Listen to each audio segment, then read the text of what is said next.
Kawawa, wala na si Oso. It's 11:40 kasi nag-work ko og overtime 2 hours. Nya kawawa, wala na ang Oso na ko nga mo pick up sa ako. Luoy kaayo, wala na si Oso. Sana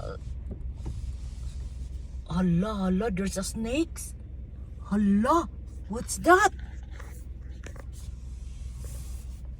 Unsa na? Is that a snake?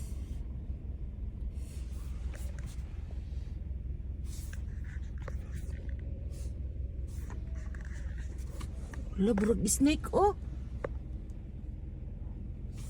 Hala. Hala, there's a snake, oh.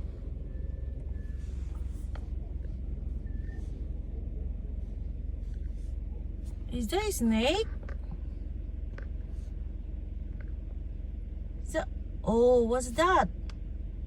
Puti. Kahoy pala, gyatoy. Kahoy man di, binako simbak ko. Mo na, oh. Wa, nindo tong tato nga naabitaw si Kuan. Si Oso kay iya kong gwardyahan ba karon wala na akong Oso. Gi-pick up man gud siya sa Kuan sa gi-pick up siya sa gi-pick up siya sa animal shelter. Unya tuara ang akong kuno ang katong founder bitaw sa mga ero na ako tuara dito si Fernando. Gahulataw ng animal sa ako kay di man jud ko munaog. Okay. Thanks for watching. Peace out.